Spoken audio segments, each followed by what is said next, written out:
Hello, my name is Mian. I'm gonna present my dissertation on risk mitigation strategies for AI-driven products. With our first simple observations, AI is growing fast, but regulations are struggling to keep up. Around the world, AI governance is still fragmented and inconsistent. Besides, AI product managers are the ones making key decisions about how AI is built and deployed, but their responsibilities are not clearly defined, and they lack practical tools. And most importantly, there's no framework that works well across industries and countries. That's exactly the gap I aim to address in this research. So to solve the challenge, I set out 4 objectives. First, to clarify the role of AI product managers. Second, to compare global AI frameworks. Third, to examine risk in 3 high-risk sectors like healthcare, finance, and transportation. And finally, to propose an integrated framework that supports AI product managers in practice. This objective led to 4 research questions. What exactly is the role of AI product managers in managing AI risk? How do global frameworks differ in their approach? What risks are unique to each sector? And finally, how can an integrated framework enhance practical risk mitigation? So let's begin with the role of AI product managers. They are not just traditional product managers. They deal with uncertainty, ethical dilemma, and they also act as a bridge connecting technical teams, business teams, regulators, and users. But they face big challenges, such as bias, explainability, and compliance. Also, they have to face with the high value risk. To succeed, they need 3 things. First one is technical literacy. Second, ethics awareness. And third one is strong stakeholder management. Even though they play a central role, but very little guidance made for them. So let's look at the global landscape.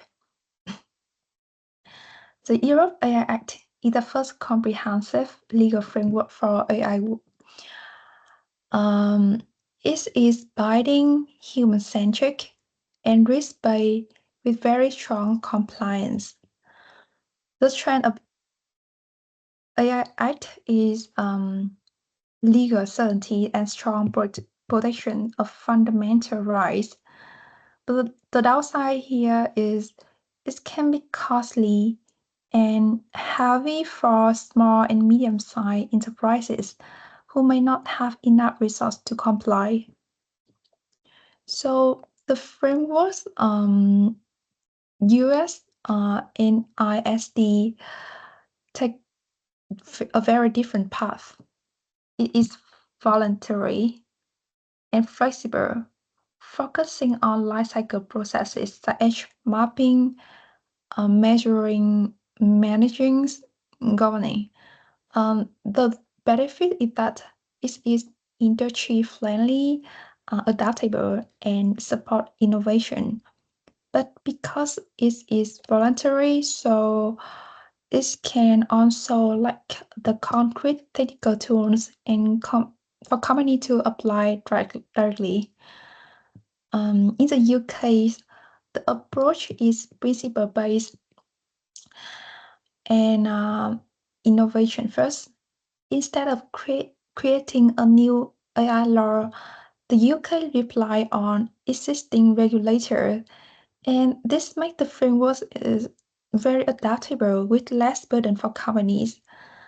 However, the weakness is that it does not have strong legal binding, and there are still a risk of inconsistency when the different regulator apply the principle differently.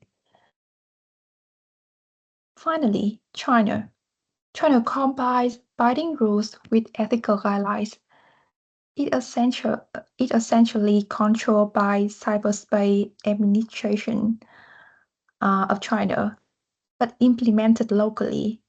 So China approach is fast and targeted. For example, it have already introduced the specific rules for algorithms or deep synthesis. So the trend is quick response and targeted regulation. But the concern is human rights and privacy protections, which are weaker compared to Europe and US. So you see that each framework has strength, but together they are still fragmented and hard to navigate. So beyond the geography, risks also vary by industry. In healthcare, the risks are privacy breaches, bias, and patient safety. So product managers must ensure the explainabilities and data governance and accountability. In finance, the risk includes discrimination, system risk, and black box model. So product managers must ensure the fairness, transparency, and compliance. In transportation, the risks are safety failure, liabilities, gap, and ethical dilemma. Product managers must focus on testing, cybersecurity, and human oversight.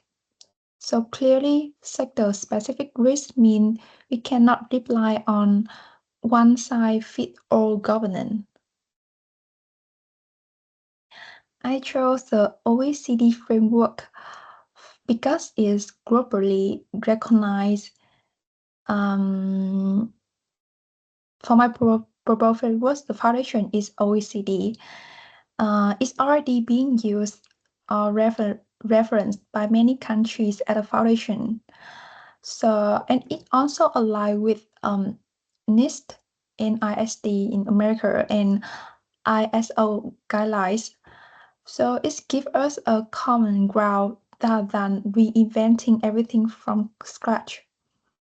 They are important three layers together. The first one is the AI principle.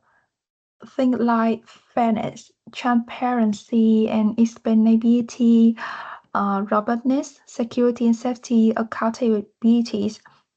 The second layer is about the risk management function like define, assess, treat, and govern, which are similar to the stage in NISD framework. And thirdly, we have the layer for AI system lifecycle from uh, planning and planning and data collection to building, validating, deploying, and operating monitoring.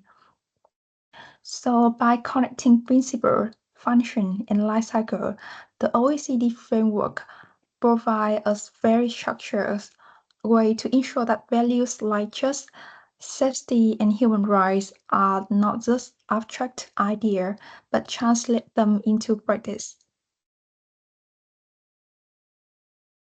But the OECD foundation is not enough. So I added three key layers. The policy layer, I have the new layer, which is policy layer, which align global frameworks like in Europe, US, United Kingdom, and China. This has reduced fragmentation and have product managers work across different regions without being lost in conflicting rules. Cross-industry layer. The other side is cross-industry layer. AI risks are not the same everywhere. So for each sector, the risks are different. This layer makes the framework adaptable and relevant to multiple high-risk industries. And I also propose the RACI metric table. It has to clarify the roles across the AI lifecycle. One of the biggest challenges in AI risk governance is unclear accountabilities. So it shows that AI product managers are accountable across the entire lifecycle, and others are responsible, consulted, or informed. So this structure helps to avoid confusions and make roles clear. So let's reflect on what this framework offers. About strength, first, is have to reduce the global fragmentations. Instead of having to choose between Europe, US, UK, and China frameworks, AI product managers can use this framework at a single reference point. It has to clarify the accountabilities by showing clearly who is responsible, who is accountable at each stage of the AI lifecycle. And finally, it's work across industries. The framework is flexible enough to be applied in healthcare, finance, transportation, and potentially many other high-risk sections in the future. About the limitations, it's made hard for small and medium-sized enterprises to implement, especially ones that operate across multiple industries. It also requires regular updates because AI law and policies keep evolving very quickly. So we can make it moving target for company. And finally, it also lacks the empirical validations. So in other words, this framework looks strong on paper, but it have not yet been tested and proven in real-world practice. Still, the framework has strong implications. A- academic, for the academics, it contributes the research on AI governance by combining policy, life cycle, and accountabilities into one structure. Practically, it gives the AI product managers a practical tools that they can actually use to guide their decision in their team. And for policy, it support the harmonizations across the um, different region, different rich, different sectors, which is a critical step toward a global cooperation in AI governance. So, to conclude, AI is advancing fast, but governance is still catching up, and AI product manager are essential to managing risk, but they still lack some clear tools and guidelines. So my framework combines policy alignment, sector-specific guidance, and clear accountabilities through RACI metric. The contributions are three things. For academic, it have to fill a gap in the literature. For practicals, is an empowering tool for AI product managers. And policy is supporting, it have to support the global harmonizations. For the futures, I plan to first year it should be tested in practice and extended to other high risk sector like education, law, energies. Overall, this framework have moved AI governance from principles to practice. Yeah. Thank you so much for listening. I look forward to seeing you next time. Thank you.